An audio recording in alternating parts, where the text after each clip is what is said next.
Hey everybody, it's Mighty Monday, and I'm here with Sister Elaine, right here from Elevate Life Church. We work together in the food bank. I met her maybe 2 months ago, and I just love her spirit, and we get along really good. And I asked her if she's willing to put her testimony, and she said yes. So it's been a challenge. The devil never wants to let you glorify God, but she's here today. So be blessed and tag somebody, share this on your page. Right. Thank you. Good morning. God bless you. My name is Elaine Barragan, and I've been here at Elevate Life Church for a year and a half now. Um, I serve in the food ministry. I do the food pantry, and I am honored and I'm grateful that God has me in this ministry to be able to be of service to the community and just people think that they come in for food and but it's even more than that because we have the opportunity to hear their heart and they share some things that perhaps they would have never shared with anyone else, and I'm honored and grateful to be that frontline person to share the good news of who God is and how God can help them through their situation as he has helped me, and if he can rescue me and deliver me and restore me from brokenness, he can also do it to you. So I met Sister Denise here at the food pantry. It's been a couple of months now, and I'm so blessed by the light that shines upon her life. And so when Sister Denise had asked me to share my testimony, I just kept thinking and reflecting on all the things that the Lord had done for me, and I was honored. I am honored to give God the glory, the praise, and the honor that righteously belongs to Him. I wouldn't be here today, sitting here sharing my story, had it not been for the Lord doing the work in my life. And so I just pray that your heart is open and that you are blessed. I come from a family of 11. There's 6 boys and 5 girls. Um, I was raised in a good, loving home. Uh, Dad, he did share with us about his father being abusive. He was an alcoholic, and Dad had a hard upbringing. And I remember Dad telling us that he he wanted to give us a better life, and he wanted to give us a better life that he didn't have. And so, and he did for the most part. It wasn't a perfect home, but there was emotional and physical abuse from time to time. Um, I remember growing up and going to church. We went to the Catholic um, upbringing. We were Catholics, the Catholic religion, and I love going to church. I love.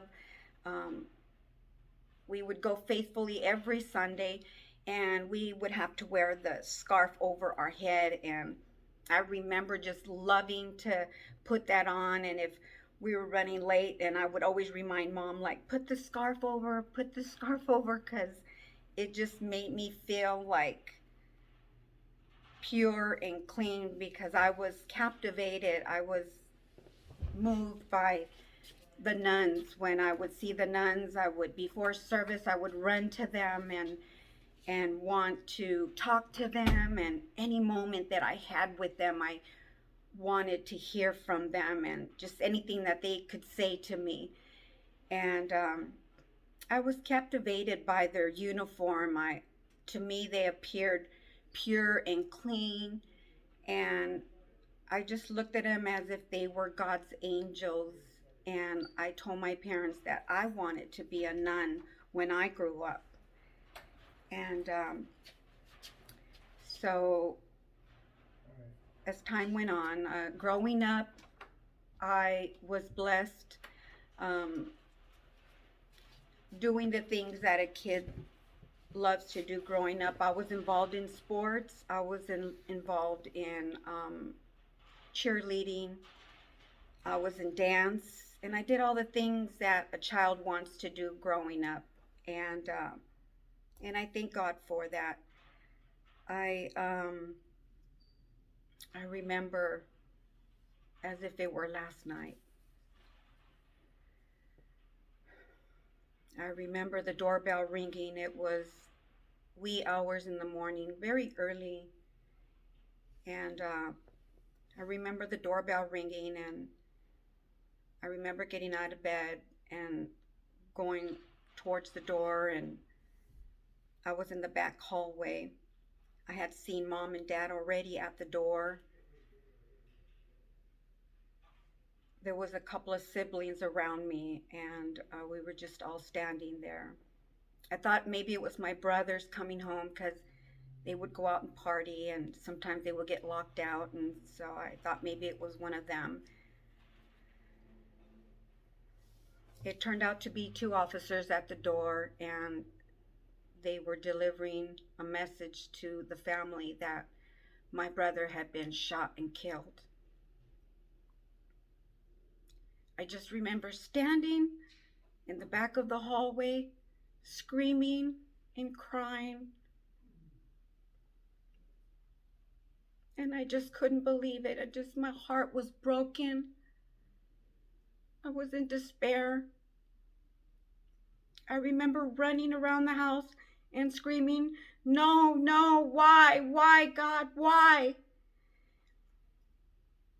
I remember my brother holding me down, and he comforted me. It felt okay for that moment, but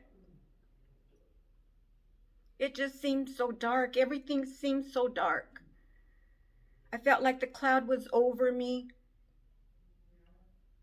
I felt like just so broken.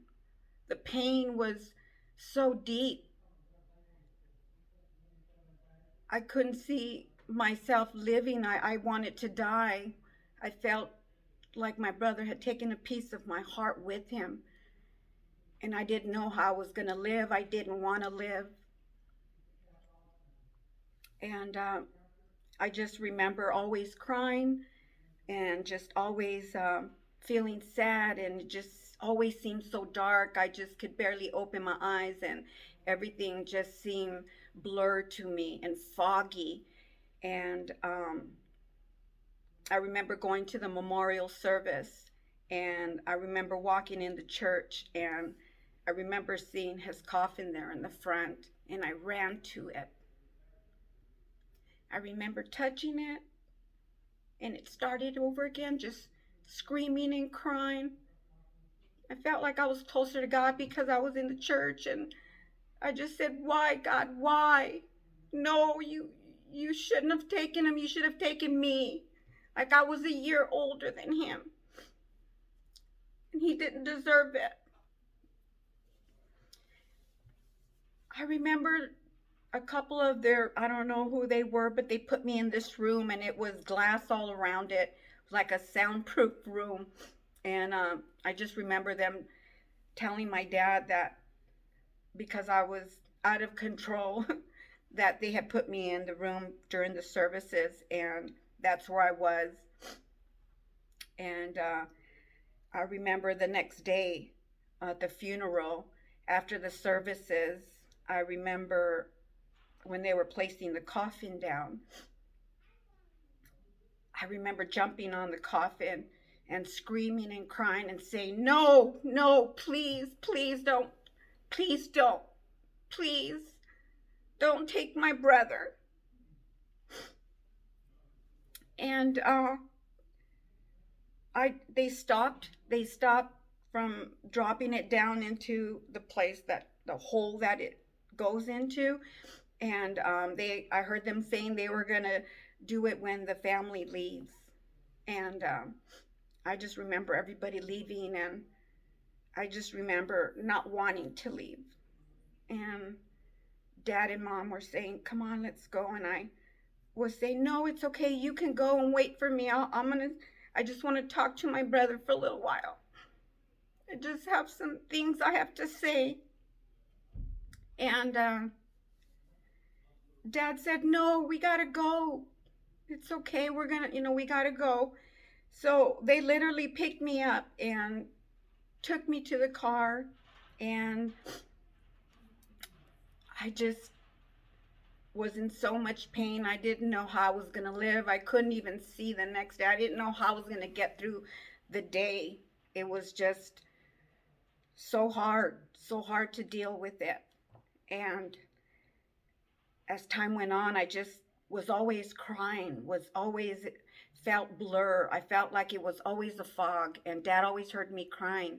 And one day he told me, "Ya para de llorar, stop crying, and you're going to get your mother sick, and if she gets sick, it's going to be your fault."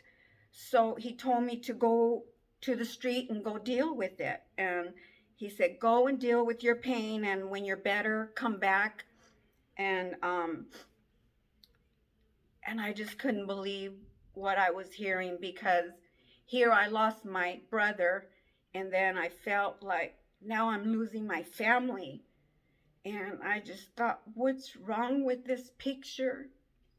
What's wrong? I was so mad at God. I just didn't know how I was going to deal with it. I didn't want to live. I just wanted to die. I didn't care. I felt like if my parents didn't care, and I just wanted my dad to hold me and tell me that he loved me and that I was going to be okay, that we were going to be okay as a family. But it didn't go that way.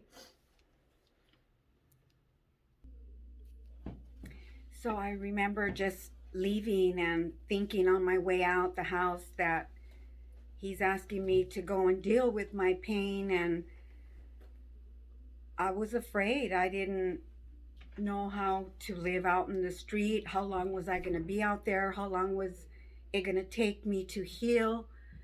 Like, did he know what he was saying? Because I'm just seeing this dark world that I don't know how to take the next step in front of me. And so I remember sitting at the park, and it was a little park next to the school. It was an elementary school down the street. Um, I remember sitting there, and there was a girl that came up to me, and she lived in the neighborhood. Everybody knew her. She was a party girl. She did drugs. She was very nice to everybody, always respected people, always said hi. And she came and she sat next to me. Of course, I was crying my heart out and sharing to her everything that had happened to me. And I just remember her lighting up a joint and offering it to me and telling me that to smoke it, that I won't feel the pain, that it'll help me forget for a little while, and that I'll be okay.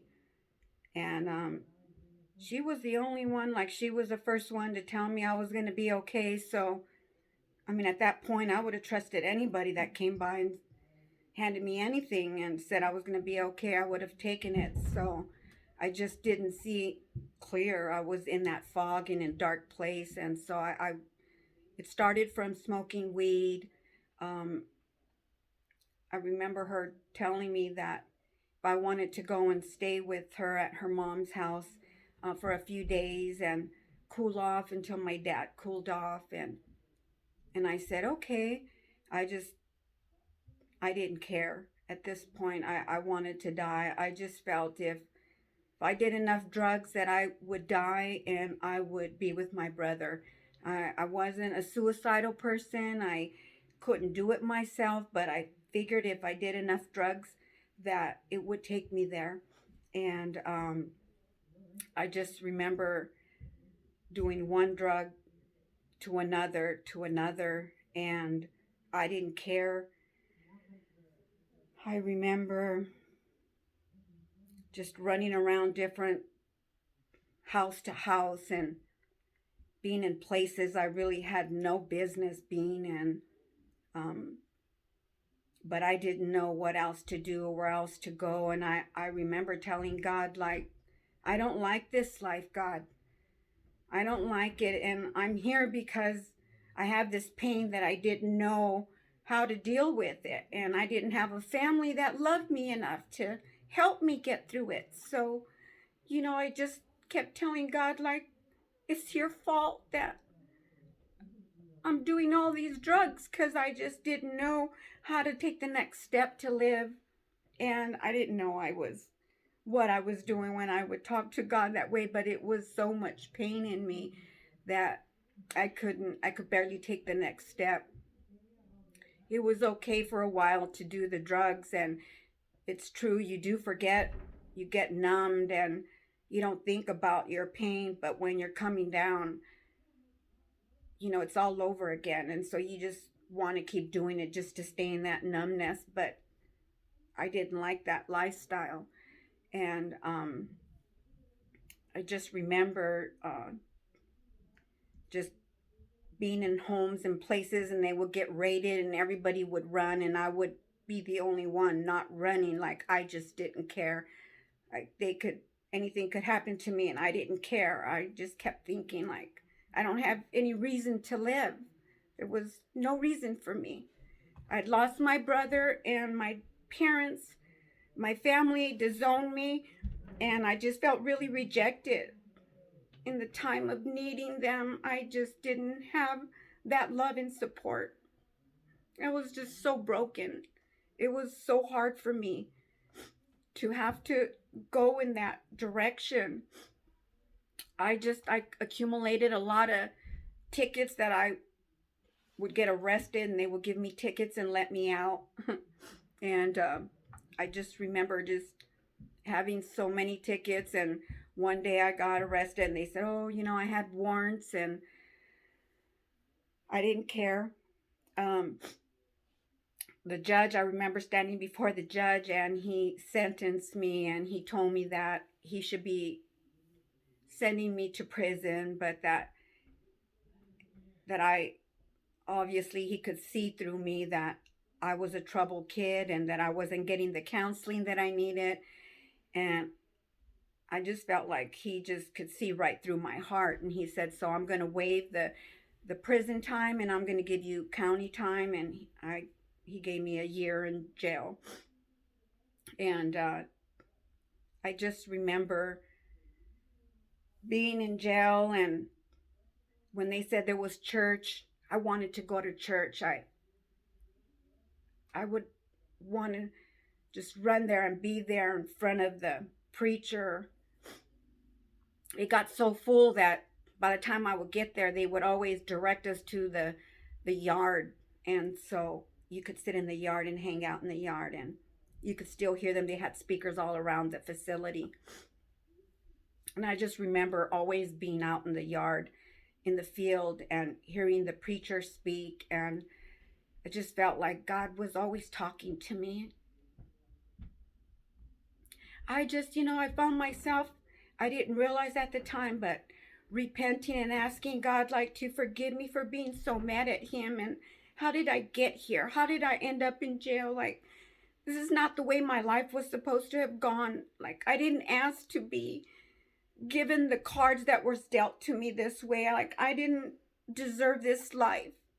And I just asked God, like, if he can help me navigate my way out when I get out of jail. I wanted to live a different life, and I didn't like the life that I had been living with the drugs and being out there and just lost and blind and just following everybody and party over here, and there I was, and I was just lost and bound and hurt, and just felt rejected, no purpose, no reason to live. And I asked God, like, if there's any way that he could see it in me to help me get back on track, to get back to where I thought life should be. And coming out of jail, I had to do drug and alcohol program. And I remember being at home, and I remember my sister's boyfriend telling me that there's a church down the street and that they could help me with my drug and alcohol signatures that I needed to show the judge that I was complying to um, the things that I needed to show the judge, um, so I could move on and get out of the system.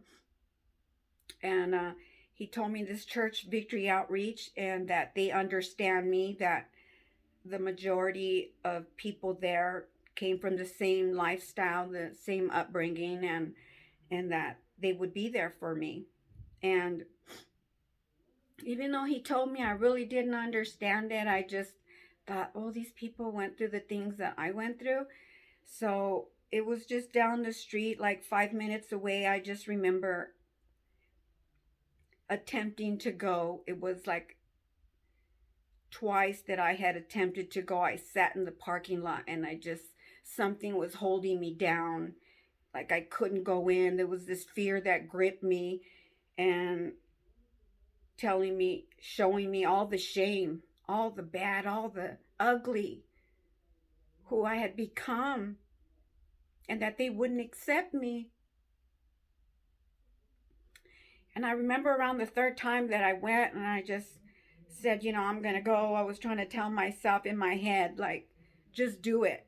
And so when I went, they have this thing called the Love Circle. It was out in this trailer, and it was a group, and they were saying that it's for people who are going through some troubled times, and if you wanted to share, that we would all support each other and help each other navigate our way through. And I thought, okay, this is something that I could do. And so I asked them if they could sign my card that I needed to show the court, and they had told me, yeah, that they would do that. And I said, okay. So I was there. I remember going for about a couple of months, and I remember that they kept inviting me to go to church, and I wanted to, but there was just something holding me back, and I just was thinking, let me just get the signatures out of the way and focus on that one thing at a time, because it was too much in my head to deal with a lot of things. And so I just wanted to focus on that and get my signatures out of the way to show the judge that I was trying. And so finally, like after a couple of months, there was a sister on, always inviting me to church. And she said, well, the next day after the Love Circle, that I, could go to the Bible study, and maybe, that we could talk to the brother there and get more signatures. So I thought, okay, that sounds good. I could get more signatures and get this out of the way sooner, and maybe I can be on my way to a better life. And I remember going the next day, and I remember it was a Bible study, and she introduced me to the brother, the preacher. And I had asked him, one of the first things I had asked him was, can you sign my card? I needed to show the judge. And I told him I was going to the Love Circle, and he said, yeah. He's like, you know what, we'll talk after the Bible study. I'm getting ready to start, so if you want to have a seat. And I said, okay. And it just sounded like it was something he was willing to do. So I went and sat down. I sat right in the front. I remember the moment he started.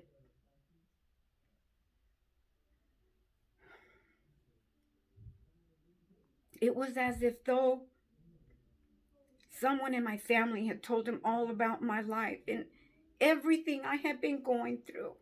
I mean, he was just speaking into my life. I think I just started crying out loud, like a mad woman. I was just screaming and crying. And I remember him stopping the Bible study because I was so loud. I remember just sisters coming around me and putting their hands on me. And I remember the preacher, asking me if I wanted to accept the Lord into my life and that he would help me through my things, my difficulties, my hardships that I had been facing. And I said, yeah, I do. I want to accept him, not really understanding what all that meant. Again, I'm thinking like, I just want out of this pain. I don't know how to deal with it. And if anything can help me to come out of it more so than what I had been doing, that I ended up in jail and just it wasn't working for me. I thought I'm going to try a different way, that there has to be another way. If I already tried the wrong way and it didn't work, I didn't die, I didn't go be with my brother, that I didn't want to keep doing this kind of life. I just wanted out of this pain that I was dealing with. And I accepted the Lord into my life, and I just remember everybody laying hands on me after I made that sinner's prayer. And I just remember just shaking, and I didn't know what was happening to me. I felt all these hands on me, and they're on my head, every part of my body and my heart. And I just remember like just this calmness, and a peace. I felt like that brokenness, that hole I had in my heart, I felt like it was covered. Like I felt it like it was, I don't know how to explain it, but it was not there. Like I literally was feeling it being covered, like it was not that pain anymore. And so after the Bible study, I went home, and I remember having some weed, and I remember going straight to my drawer where I had my stash and got my weed, and I threw it and flushed it down the toilet. And I just thought, I felt something inside me that I knew, like I had this feeling of comfort and peace, that I was going to be okay. Like I felt like it might just work for me, like something is going to be better for me. And as time went on, I remember just being discipled by some elders in the church. There was 3 sisters that took me under their wing and taught me how to be a child of God, and told me how to be a woman of God, how to dress modest, and this is how we walk as a Christian. And gave me Bible studies at home, like took the time to teach me and show me, and I loved it. I loved every bit of everything about it. I loved how they were just always looking out for me, and taught me how to pray about everything, and would just guide me along the way, that how the enemy comes and tries to get in our way of doing good. And I really didn't understand everything, but it just felt like peace, like good music to my ears, something that I needed to hear. And I loved it. I liked it. And I just kept moving forward, and I couldn't wait to go to church. I just couldn't wait to go to Bible study and anything that was happening in the church. I was always running to be there. And I'm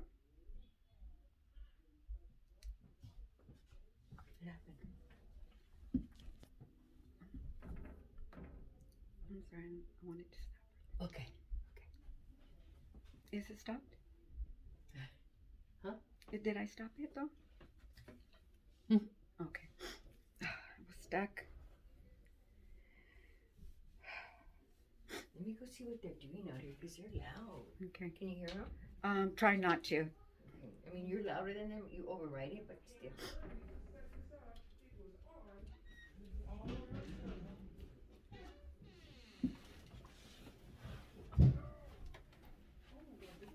Oh my God, it's the youth. It's okay. I'll It may finish. be louder though. Oh. No.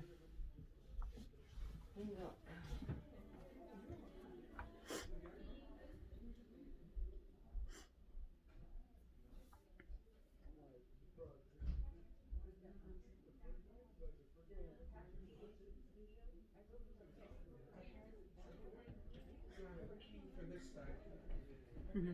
Are you guys with Rob Uribe today? Where? Is Rob recording you guys, or you guys? No, I was recording for that. Oh, okay, because I know that we have people coming. Rob is going to be using the studio right now. So I don't know if you want to work it out with him. I can let you in.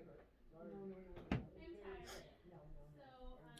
Okay, I just record all my testimonies. I watch them all. Do you? Yeah, they're amazing. Praise God. Good, bad, and grace, right? You had the good, the bad, the great. Oh my God, they're gonna be loud right there. Somebody's gonna record in the studio right now. I don't have that much. I don't Okay. think more. Okay, hopefully. Too crazy.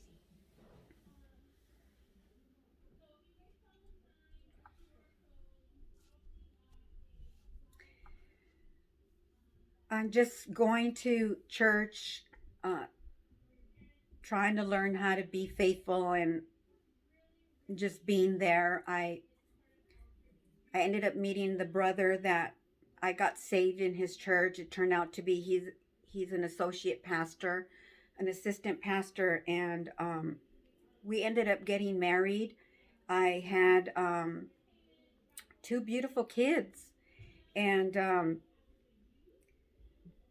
during the time of our marriage, he was diagnosed with a terminal illness, and just learning how to deal with his illness and having 2 children. I was going to school and I wanted to help this man of God that God had blessed me with. I wanted to be that wife that I wanted to be because God had placed this man of God in my life, and I wanted to be the best that I could be for him, and just being there for him for as much time God had him here on earth, for me and the children. And so I started going to school and went in the medical field to be a nurse and just a loving wife and a mother, and just learning how to navigate, being a new babe in the Lord and being married, and still learning the things of the Lord and being in ministry, and trying to be strong throughout all this. And he would get sick periodically and end up in the hospital, and it was very difficult for me, but I just couldn't see myself doing anything less. I was so blessed where God had brought me from at this point in time in my life that I was willing to do whatever it took to fight my way through to doing the things that I needed to do to hold down my family. And I just remember him being so sick that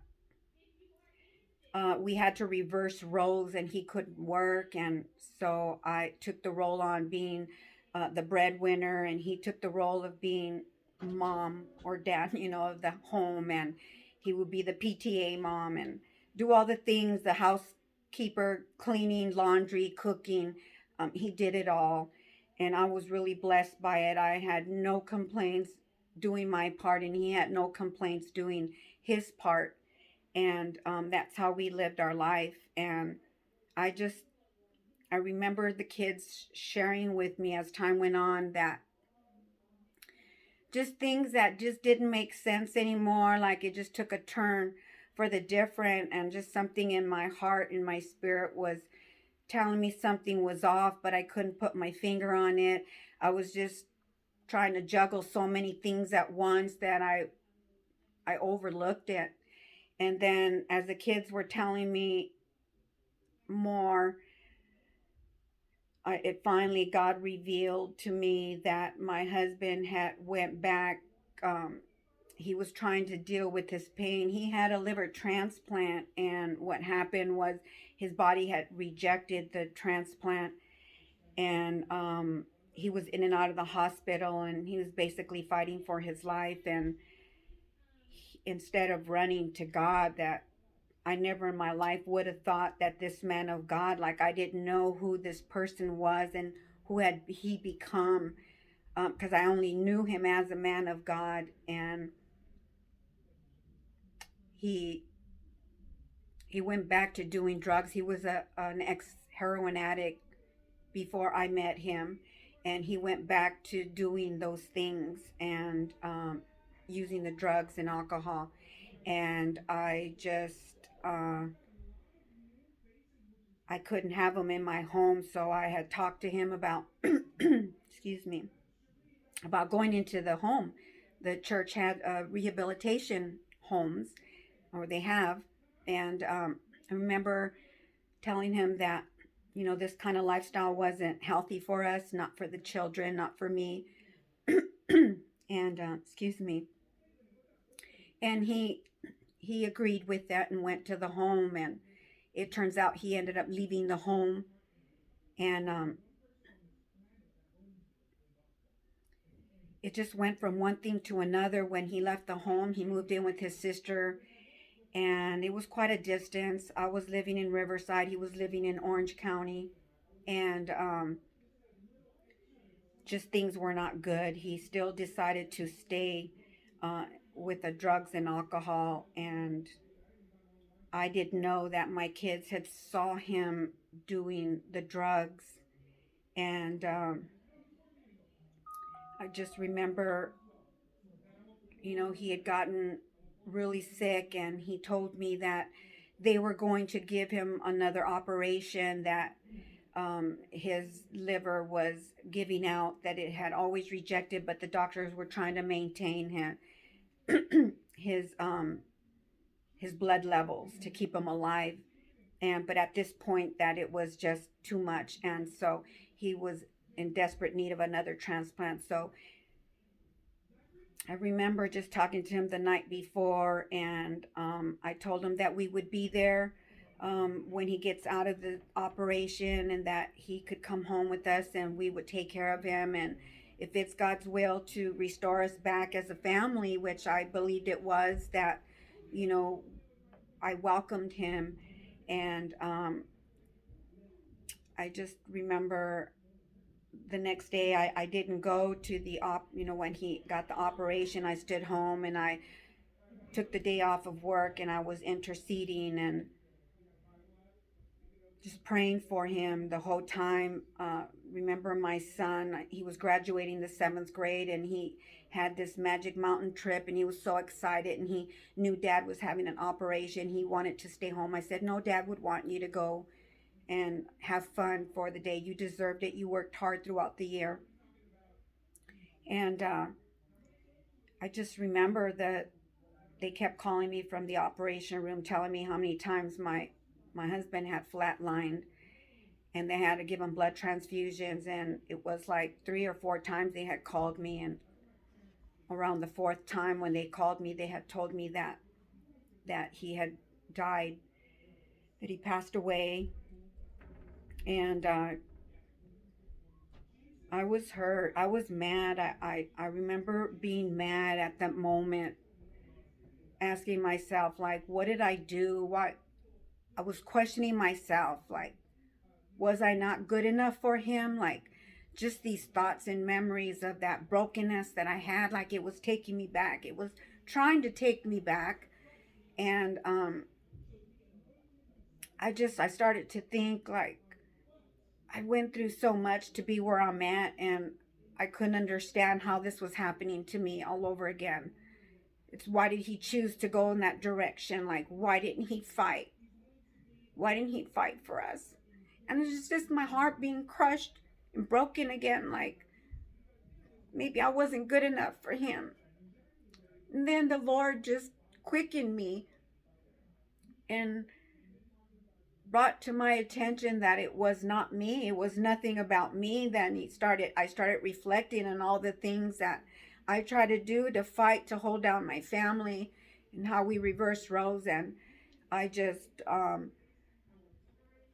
told God, okay, it was his decision, and I don't know why he would decide that, but I'm no one to judge. I just could look at his pain and the things he was going through, and I just knew he was hurting, and I was sad for him that he didn't run to God, or he didn't share things with me. And I just saw my kids broken and asking me, Mom, why did Dad do that? Like, why didn't Dad love us? And I saw that broken heart in them the same way that I had it in me. And so all I could tell my kids was that the man that they saw before he died was not his dad, and that it was someone else, that drugs do that to people.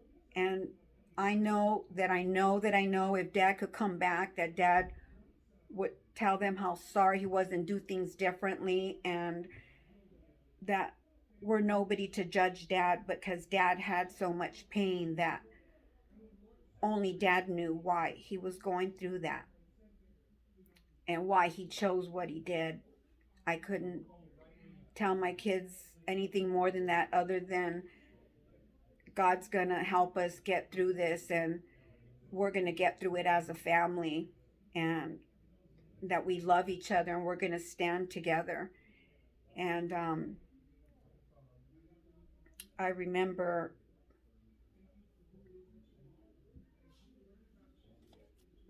I'm sorry, It's okay. so much.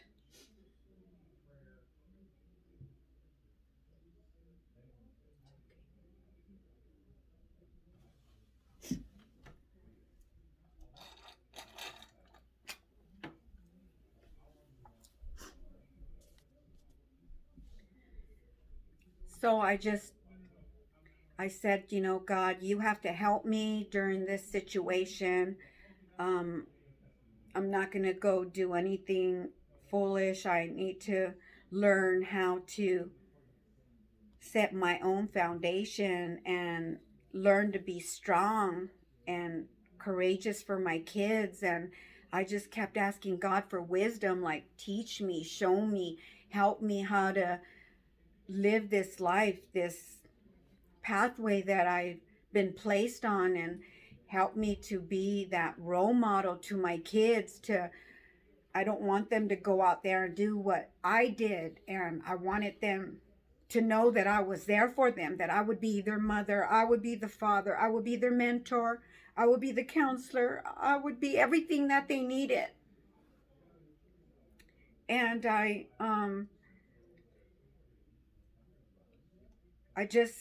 seen God's hand moving in my life, and just the wisdom he has given me. I've been really truly blessed, and it hasn't always been perfect, but I just know that had I not ran to God and learning how to develop a steadfast spirit, like, I was willing to go through this journey, because I remember from the past doing the drugs and living out there that was not the right way, and I didn't want to disappoint my kids, and they went through a lot of tragedy and a lot of brokenness in their heart, that I wanted to give them what I didn't have. And I wanted to be the best role model that I could possibly be.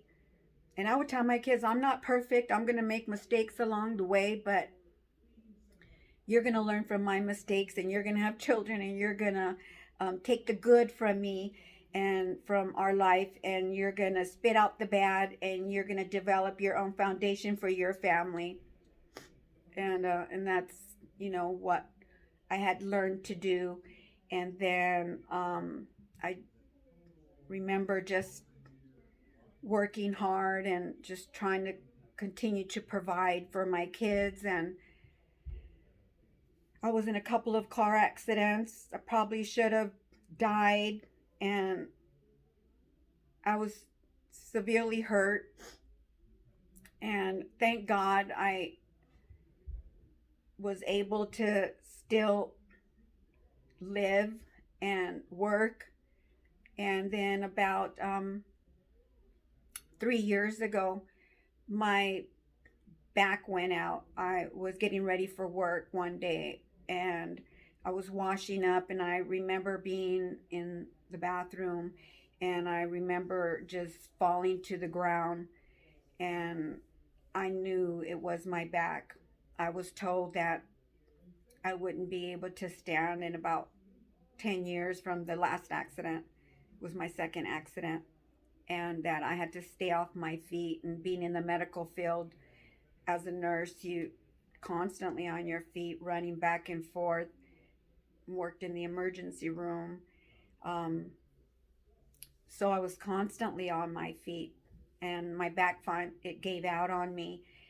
And I just remember talking to God and telling God, like, I don't want to take drugs for my pain. I don't want to go in that direction. Like, I couldn't understand, like, at this point, after everything he's done for me, everything I had been through, all the pivotal moments I had gone through that he rescued me from, I didn't understand. Like, at this point, I had lost 8 family members. I had lost 4 brothers, my mom and dad, my nephew, and my husband. And I was reflecting on my life, and to find myself being disabled, like not being able to walk. I was in a fetal position, and I just started feeling worthless, and like I was no good for my kids. Like, I wouldn't be able to be that role model for them. How would I provide for them? Like, everything just started hitting me all at once, and I just started looking at my whole life, and I started thinking about that pain again, that when I lost my brother, and I thought God had healed my heart, but I recognized that there's these moments in life that rise up, and I wasn't sure that I was healed because I didn't know why I was going through it. And I just remember grabbing a pillow, and I was in my living room, and I was screaming and crying in that moment, and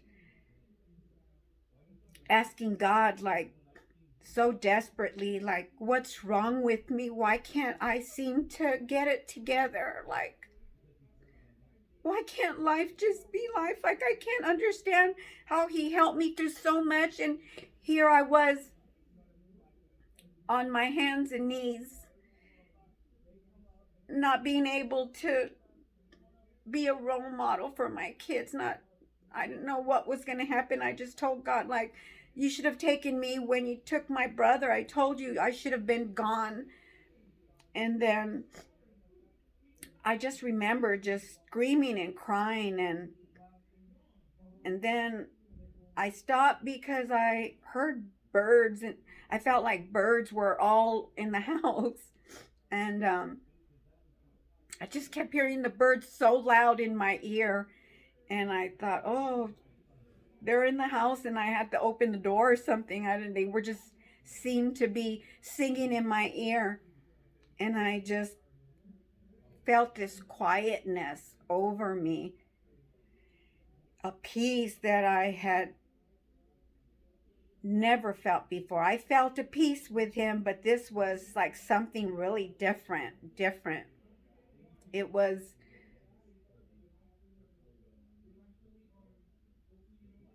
just that cry out to God, asking him if there's anything left in me at this point in time in my life, at my age, anything good that can come out of me, that I beg God, if you can help me navigate my way through. And I could still be a role model if I'm bedbound or whatever the case may be. So that peace made me feel like I was going to be okay. I felt like he had delivered me from that brokenness once again, but I was delivered. No more emotional, damaged emotions from a broken heart. Like it was just something different that I knew that I knew that I knew in my heart that it was different. And I just remember running back to church, and I remember when I went back to church that they were having a women's discipleship. I went. They were having a women's convention shortly after that. I went, and I just remember I was barely able to walk, but I remember my back just straightening out a little bit more. And someone actually had brought it to my attention because I didn't recognize it until they told me. And I thought, oh God, like, I just saw the miracles, and I was really blessed.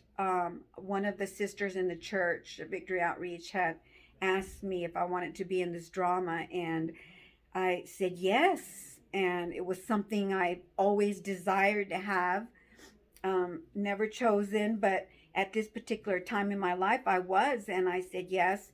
And it was for an Easter play. I remember just fasting and praying and asking God, like I said, whatever, God, my life is in your hands, because you helped me out of all these pivotal moments in my life. Just looking back, how I wouldn't be where I'm at today had he not helped me through it and just reassured me. And I didn't know how it was going to happen. He just kept showing me along. I try not to look at the bigger picture, because it gets overwhelming.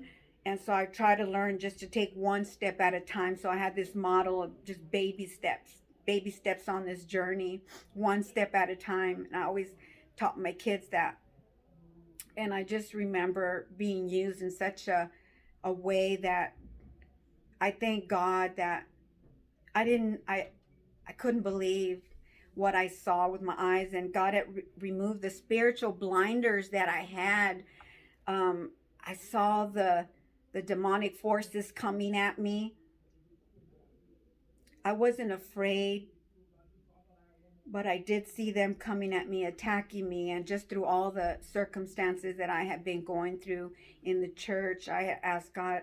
I didn't really understand what was going on, but if he would please help me. And I would still fast and pray, and that he needed to close doors for me, and he did. He closed doors.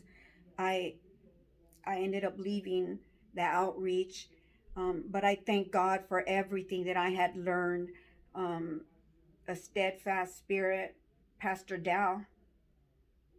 The last year that I had been there at the outreach, I could sit at his feet all day and just hear him speak, because everything he had shared and all the classes I had taken, I have notes, and I always reflect and go back on those notes. And he would teach us, like, read between the lines. I never really knew what that meant. And he would tell us to, ask God. And everything he would say, I didn't take it lightly. And I just thank God that even though he closed doors for me at the outreach, I said, okay, God, like, you have to open another door, because you hear when he closes the door that he's going to open another door. And I just really knew, I believed, and I trust, and learning to have a steadfast spirit. I just was waiting. And that's when I found Elevate Life.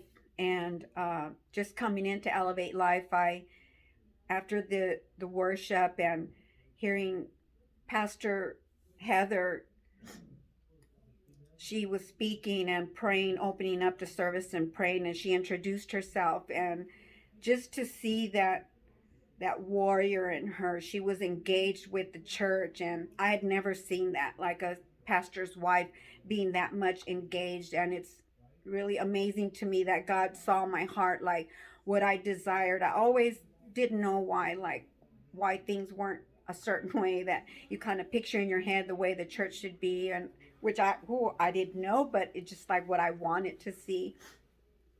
And just to see that in Pastor Heather, and just a woman of God, clothed with strength and dignity, and just living that Christ like. She's strong and of great courage, and she's a builder, and I saw that in her. And I was just so blessed by her. And I thank God for Pastor Tom and Pastor Heather and what they represent, loving people to life. I just love everything about this church. And I thought this is somewhere I could be. Like, I could be under her wing. Like, I could learn from her, because you could tell that she loved the Lord, she loves God, and she's teaching us how to love people to life. Like, if you love God and focus on God, and walk that steadfast spirit, that God will do the miraculous, the supernatural. And so I thank God for what he's doing in my life at Elevate. I'm excited to uh, see what's going to happen in my journey from here on out. And I just thank God for the pastoral staff here. I'm blessed to see the humility in their life, the leadership. They're just all engaged and working together, and it's just something I've always desired to be a part of, and to see it with my own eyes, and just growing in that kind of a journey with others who are Christ like. We're all have the same mind to do this journey, and loving God, and loving people. And anyone out there, anyone out there that you might be going through the same kind of brokenness that perhaps I went through. You have a pain in your heart, maybe someone you lost, a loved one, or maybe someone rejected you or hurt you or just turned their back on you. Whatever your circumstance, whatever your situation is, just know that you're not alone. Like, if God can help me and deliver me, save me, rescue me, restore me, hallelujah, he can do it for you as well. And he wants to do it for you. And I just pray that you open your heart. That's my prayer, is that your heart is open, that you allow God to let him do that work in your life. Let him come in and help you work your circumstances and situations. The Bible says, taste and see that the Lord is good. Because we can't fight this battle alone. We're just limited in our logic thinking, and we don't have the know-how. But when we let God into our lives, it's a whole different journey. And there's the scripture in the Bible, John 3:16, for God so loved the world that he gave his one and only son, begotten son, that whosoever believeth in him will not perish but have everlasting life. I'm a whosoever. And I pray you can be a whosoever if you open your heart and taste and see God's goodness, and you won't regret it. All you need to do is cry out to Jesus, and he will help you as he helped me. God bless you, and thank you for letting me share.